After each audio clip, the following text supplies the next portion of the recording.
Hello and welcome to the Greek version of my run through Acts 14, 19 through, 23 today. We're getting close to the end of chapter 14, which means we're getting close to the end of the first missionary journey, the Paul and Barnabas missionary journey. They went to Cyprus, they went to Antioch and Pisidia, they went to Iconium, and now they're at Lystra, where the people wanted to sacrifice to Paul and Barnabas. But they keep them from doing that. And now, as is the fickle crowd, how quickly they change. Never trust the mob. Anyway, verse 19, we're going to see what's going to happen here. And they came. Now, who are they? Whoever they are, they came from Antioch and Iconium. Jews. Jews came. This is nominative, so it's a subject. Jews came from Antioch and Iconium, so they're kind of following around. Oh, can you believe it? That Paul guy's at Lystra now. And so they go down, and having persuaded the crowds, and having stoned Paul. Okay, this is not good. Notice these sigma alphas. Sigma alpha, these are aorist, right? And ont, they're active participles, so this is an aorist active participle. This is an aorist active participle. S, hopefully you know by now, is a nominative masculine plural ending. They, named the Jews having persuaded the crowds, and the Jews having stoned Paul. Although I assume that the having stoned includes the crowds. And then this is aorist, right? Aelth, you see the erchomai, the aorist of erchomai, eperchomai. They came. So it's aorist active indicative third plural from eperchomai. Okay, having stoned Paul, they dragged him. This is interesting. Paul is kind of strategically located. Paul is accusative. So you could say, having stoned Paul, they dragged Paul. Can kind of do double duty, but this is dragged. And this is, I think this is aorist, although it could be imperfect. I should have double checked, but I didn't. I'm sorry. If it was, actually, I would expect if it were aorist for that to be an alpha. The rho is a liquid verb, it doesn't do sigmas. So I'm going to guess imperfect, although I could be wrong. Look it up on interlinearbible.com. But it has an augment, and it looks like that's the present stem of drag, suro. So I would guess with imperfect active indicative third plural. They dragged Paul outside, exo, outside of the city, thinking or considering him. Now this is myont is an active participle, and namidzo is the present, so it's present active participle. Again, what's S? Nominative masculine plural. Having considered him to have died. So this is an interesting thing here. Theta reduplicates with its unbreathy partner. So tau, delta, theta are all dentals. So unlike my teeth, and no, that's a different, never mind. Okay, so it reduplicates with its unbreathy, so this is perfect, basically. The kappa tells me it's perfect active, and then the I, 6 out of 7 infinitive forms, and I, 6 of the 7 infinitive forms end in I. I don't know the actual frequency of occurrence, but so this is a perfect active infinitive, to have died, and he's still dead, which is what usually happens except with resurrection. Okay, verse 20.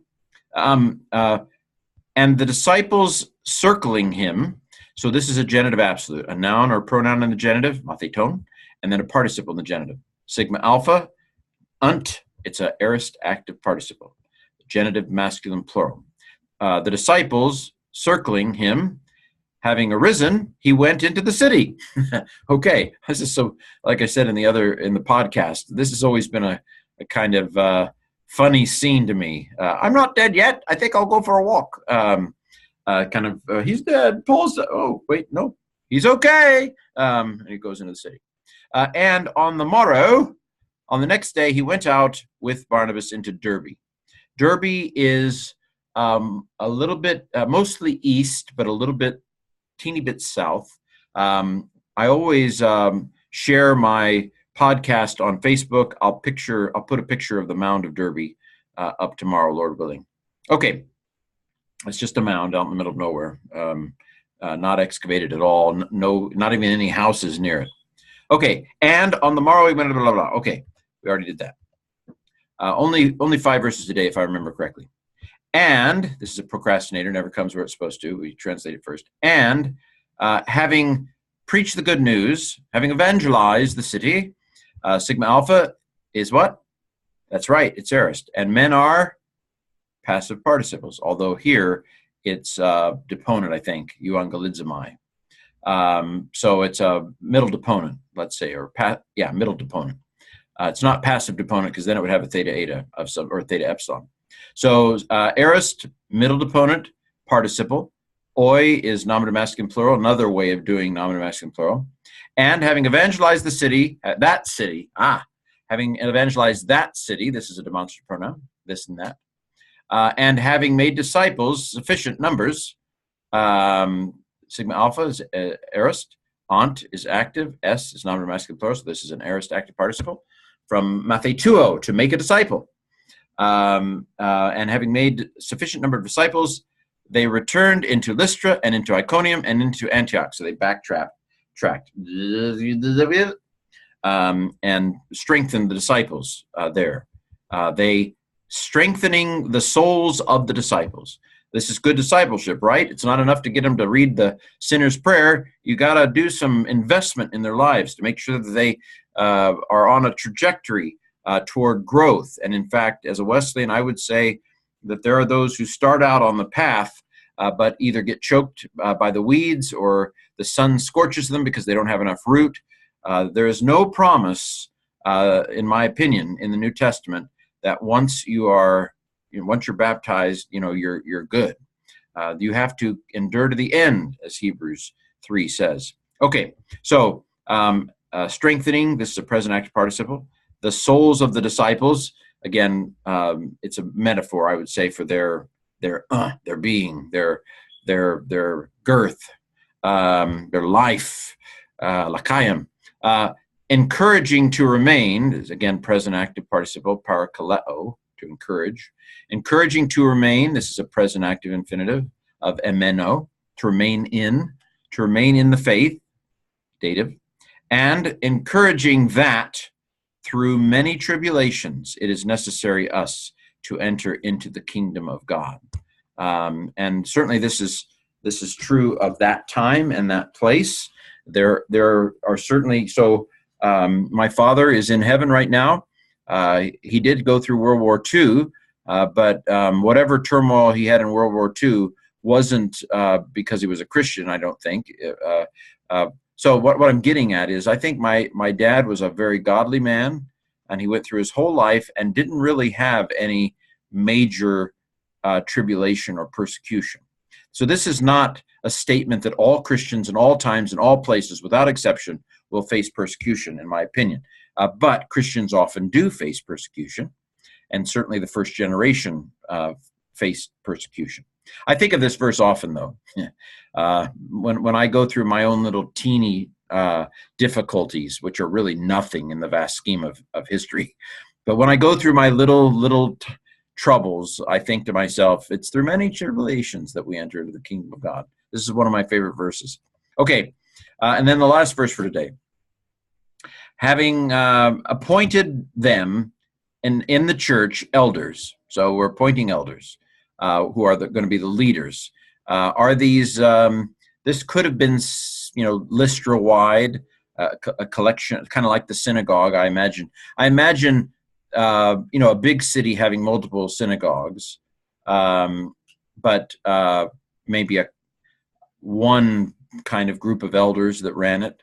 I don't know. A small house church, I wouldn't expect to have multiple elders, probably. It could have been varied. We just don't know the details of how the early church happened. But I suspect that most of these early churches, they were mostly house churches, and that the leadership was structured similar to the Jewish synagogue. Namely, you had a collection of elders who were literally old, and there's nothing that says they had to all be men here. That's not at all specified. Presbyteros is masculine, but that doesn't tell us anything, because the way the Greek language works is if there are, so there could be 4 men and 6 women. and they would still use the masculine ending. That's just the way it works. That's why a lot of modern translations translate brothers as brothers and sisters, because it's kind of like amigos. You say amigos in Spanish today, even when there are women in the room. It's just the way the language has a bias. So the fact that this is masculine doesn't in any way say that there were no women elders. In fact, given Luke's theology, I would kind of expect there to be women in leadership. Okay, so having prayed, so C is the key to hidden sigma. So we have a sigma alpha, that's aorist. Men are middle, but because proseuchomai is deponent, omai is deponent, I'm going to go with aorist, middle deponent, participle, nominative masculine plural from proseuchomai. So having prayed with fasts, not just one fast, but fastings, they entrusted them to the Lord, upon whom they had believed. I know whom I have believed. Okay, so I don't know, this is hand chosen or hand raising, hand signifying. I have wondered if this implies a laying on of hands. That makes sense to me, that you would lay hands on people that you were putting into office, like an elder, an office of sort. What am I going to say here? So this is aorist also. Theta epsilon has me thinking tithemi, paratithemi, having entrusted them, having placed them to. There's the augment, the epsilon there. So this is a aorist, middle, indicative, third singular from paratithemi.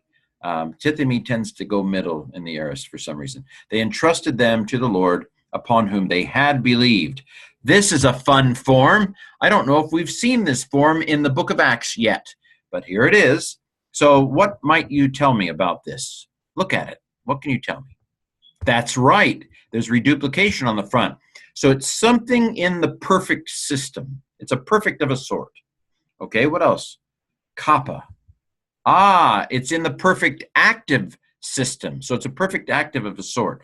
The thing is, what's going on with this epsilon iota? Let me tell you a secret. It's pluperfect. That means it's past perfect. It's not just perfect, it's past perfect. It's pluperfect, more perfect.